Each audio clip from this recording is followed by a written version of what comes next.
Anak-anak sebagai generasi masa depan sudah sepatutnya mendapatkan hak-haknya, hak mendapatkan pendidikan, kesehatan, dan juga kasih sayang, terlebih dalam lingkup domestik yaitu di rumahnya sendiri. Namun mirisnya justru yang terjadi adalah kerap kali anak justru menjadi sasaran amarah orang tuanya. Tentunya hal ini patut untuk menjadi antisipasi kita bersama agar tidak berlanjut kembali. Dan kita masih dalam bahasan tersebut dalam Bedah Tajuk Lampung Pos. Oke Mbak Aan, tadi kita sudah sampaikan memang kasus yang terbaru adalah yang terjadi di Lampung Utara. Tapi itu bukan yang pertama kali dan bukan juga baru-baru ini begitu. Tapi semoga yang terakhir ya. Semoga menjadi yang terakhir. Tetapi memang kerap kali kita melihat ada untuk antisipasi di hilirnya, yaitu untuk dampingan psikologis bagi sang ibu terutama, dan juga tentunya untuk sang anak mendapatkan perlindungan dari dinas sosial. Tetapi apa yang dilakukan tentunya oleh instansi terkait untuk kita mengantisipasi dari hulunya dulu, dari penegakan hukum supaya ada kesan jerah. Betul, jadi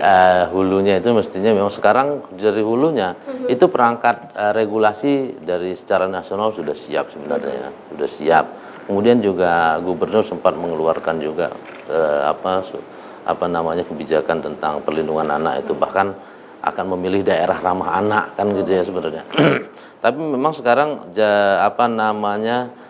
kejahatan hukum itu memang yang sangat penegakan hukum itu yang jangan sampai ada kekerasan anak kemudian berdamai. Kekerasan anak berdamai ini harus benar-benar ditangani secara hukum gitu, biar tidak ada lagi kejadian-kejadian seperti itu di masa mendatang gitu. Nah, tapi memang ada sisi kemanusiaan alasan mereka ya, sisi kemanusiaan akhirnya kalau sudah berdamai sudah. Tapi kita nggak tahu seperti apa gitu sisi kemanusiaannya. Karena dia sendiri kalau dia sudah kekerasan terhadap anak artinya sisi kemanusiaannya pun dipertanyakan ya. Jangan tinggal separuh atau tinggal seperempatnya lagi gitu, sisi kemanusiaan gitu.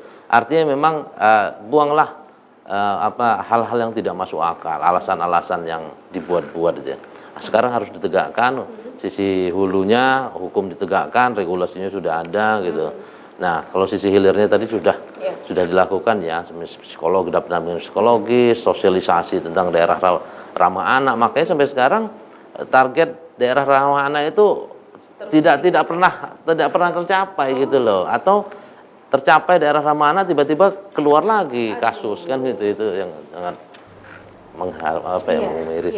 Sayang sekali ya, karena kalau misalnya kita lihat dari segi untuk perencanaan programnya sudah sangat bagus, tinggal realisasinya saja. Begitupun dengan hukumnya sudah ada, tapi apakah masyarakat sudah mengetahuinya? Apakah sosialisasinya sampai kepada masyarakat sehingga mereka akhirnya tahu ternyata ada hukumnya? Menjadi sebuah antisipasi mereka supaya lebih berhati-hati, tidak ada kekerasan lagi. Nah, tapi memang sosialisasi inilah yang paling sulit ya. Sosialisasi itu sebenarnya sulit ya, dikatakan sulit juga tidak sebenarnya ya, mudah sulit karena memang sekarang alat komunikasi itu sosialisasi itu beragam ya gitu ya. Melalui misalnya pakai media massa, komunikasi massa yang mereka hanya mengungkapkan sekali disebarluaskan dengan bantuan media massa itu bisa gitu ya. Kalau memang di pelosok misalnya sekarang tidak ada sangat jarang daerah di Lampung ya khususnya itu yang blank spot gitu. Ada beberapa blank spot jarang lah gitu. Jadi mereka sebenarnya masyarakat sudah bisa melihat berita-berita akses di portal-portal berita ya. Nah, tapi tinggal memang kemauan instansi-instansi yang terkait dengan anak itulah yang harusnya memang semakin besar. Jangan lagi ada alasan juga bahwa anggaran kurang gitu ya. Kalau memang anggaran kurang ya diajukan karena ini kan memang artinya prioritas juga gitu loh untuk menjadi program pemerintah. Iya gitu prioritas. Jangan sampai nanti generasi muda yang memang jadi anak-anak yang menjadi generasi penerus bangsa ini moral dan mentalnya down gara-gara kasus-kasus seperti ini kan. Sebenarnya permasalahan ini bukan hanya menjadi PR bagi Dinas Perlindungan Anak saja atau Dinas Sosial saja. Tentunya ada bagi instansi terkait seperti BKKBN, kemudian juga Kementerian Agama yang tentunya menyiapkan untuk para calon suami ataupun juga calon istri ini calon orang tua siap menghadapi pernikahan karena tentunya dengan pernikahan tersebut mereka akan siap menjadi orang tua. Nah, salah satunya kan adalah penyiapan penyiapan mental dan juga tentunya psikologis lahir dan batin dari calon pasangan pengantin tersebut ya sebelum akhirnya mereka ini sampai ke jenjang pernikahan. Dari segi itu pun apakah sudah tentunya berjalan dengan baik, Bang? Nah, itu kan memang sejak apa ya? Sebenarnya sih secara aturan itu ada namanya pranikah ya, kuliah pranikah iya, ya? kuliah pranikah itu biasanya dikumpulkan mereka di satu aula. Bagi calon-calon pasangan suami istri itu diberi sosialisasi tentang pernikahan itu apa segala macam kan ya. Nah, tapi memang pengaruhnya bukan hanya pada saat mau menikah saja mungkin ya gitu. Mungkin juga pengalaman masa lalu atau didikan orang tua sebelum mereka masuk ke jenjang pernikahan itu kan juga sangat mempengaruhi gitu. Ya. Sampai akhirnya mungkin ada trauma yang dia pernah melihat atau dia jadi korban, ibu itu dulu pernah jadi korban kekerasan anak gitu. Itu kan bisa juga mengulang. Akhirnya dia juga terhadap anaknya dia seperti itu kelakuannya. Nah, artinya memang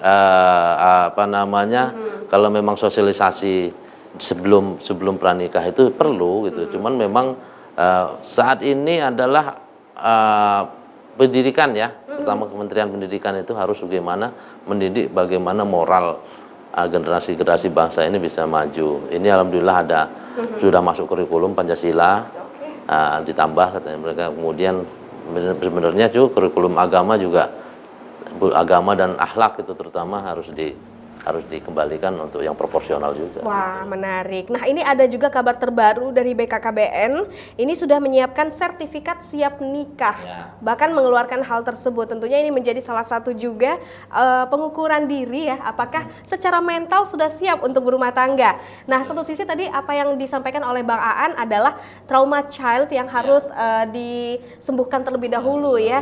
Karena saat sebelum kita mendidik anak, tentunya kita juga patut untuk menyembuhkan dulu mungkin trauma-trauma kita di masa kecil supaya pola didik yang kita rasakan dulu lebih keras, lebih menyakitkan itu tidak menjadi diwariskan.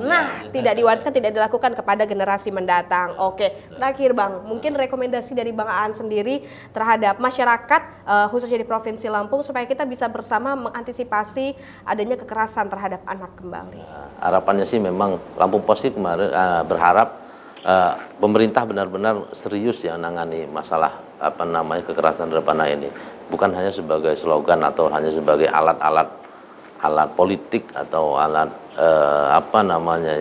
pencitraan gitu terhadap kekerasan terhadap anak ini. Jadi memang harus serius tangani gitu. Ini luar biasa, ini bukan hanya sekedar tindak pidana ya, tapi dia kalau mau diambil secara secara jauhnya, tindakan ibu ini yang terakhir kasus teranyar ya, tindakan ibu ini akan menimbulkan trauma child bagi anaknya yang nanti juga besar, kemudian dia mungkin menjadi salah satu pemimpin di daerah ini atau di negara. Apa yang dilakukannya? Atau mungkin dia nanti merubah regulasi karena dia punya trauma itu kan gitu. Jangan sampai seperti itu gitu. Nah, kemudian juga kepada pemerintah untuk segera sosialisasi sampai ke pelosok tentang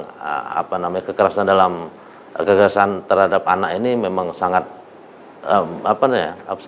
sangat miris lah gitu untuk memberikan pengaruh ke depannya gitu. Wah, tentunya kita bersama harus bekerja dan juga tentunya kita melakukan antisipasi bersama dari lingkup masyarakat terdekat, RT RW dan juga tentunya kabupaten dan provinsi. Terima kasih Bang Aan. Baik pemirsa Metro TV Lampung, demikian untuk bedah tajuk Lampung Pos kali ini. Namun Anda jangan kemana-mana. Setelah ini kita akan membahas trending topik apa saja yang ada di multi platform Lampung Pos Group lainnya. Tetaplah bersama kami.